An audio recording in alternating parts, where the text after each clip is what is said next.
पहली बार किसी बालिका ने शिक्षा के लिए अपनी जान गंवाई, गुरु के लिए अपनी जान गंवाई। कि सरकार चाहती है कि हमारा जो इतिहास है उसको दबाया जाए। इंसानियत पर जीने वाले लोग हैं, प्रकृति पूजक लोग हैं।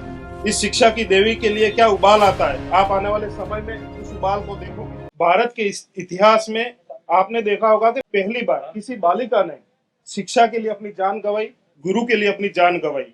और ये जो इतिहास है, मेरी जो विधानसभा 84 का इतिहास है, और हमारे जो बच्चियां हैं, कालीबाई का जो इतिहास है उसको देख करके आगे बढ़ रही है। और दक्षिणी राजस्थान में हम आदिवासियों की जब बात करते हैं तो सरकार की मंशा साफ दर्शाई जा रही है कि सरकार चाहती है कि हमारा जो इतिहास है उसको दबाया जाए, हमारी जो आने वाली पीढ़ियां हैं उनको अंधेरे में धकेला जाए। तो हम चाह रहे हैं कि हमारे इतिहास को जो इस हिंदी के पाठ्यक्रम से हटाए, उस पाठ्यक्रम को वापिस पुनः उस पाठ्यक्रम को जोड़ा जाए।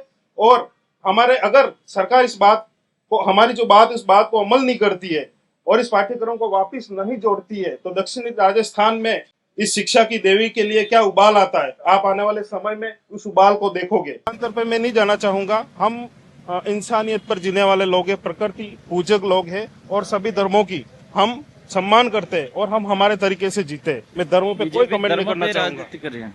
भारत के इस इतिहास में आपने देखा होगा कि पहली बार किसी बालिका ने शिक्षा के लिए अपनी जान गंवाई, गुरु के लिए अपनी जान गंवाई। और ये जो इतिहास है, मेरी जो विधानसभा 84 का इतिहास है, और हमारे जो बच्चियां हैं, कालीबाई का जो इतिहास है उसको देख करके आगे बढ़ रही है। और दक्षिणी राजस्थान में हम आदिवासियों की जब बात करते हैं तो सरकार की मंशा साफ दर्शाई जा रही है कि सरकार चाहती है कि हमारा जो इतिहास है उसको दबाया जाए, हमारी जो आने वाली पीढ़ियां हैं उनको अंधेरे में धकेला जाए।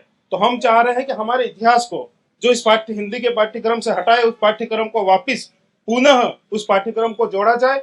और हमारे अगर सरकार इस बात को, हमारी जो बात इस बात को अमल नहीं करती है और इस पाठ्यक्रम को वापिस नहीं जोड़ती है, तो दक्षिणी राजस्थान में इस शिक्षा की देवी के लिए क्या उबाल आता है, आप आने वाले समय में उस उबाल को देखोगे। अंतर पे मैं नहीं जाना चाहूंगा। हम इंसानियत पर जीने वाले लोग हैं, प्रकृति पूजक लोग हैं, और सभी धर्मों की हम सम्मान करते हैं और हम हमारे तरीके से जीते। मैं धर्मों पे कोई कमेंट नहीं करना चाहूंगा।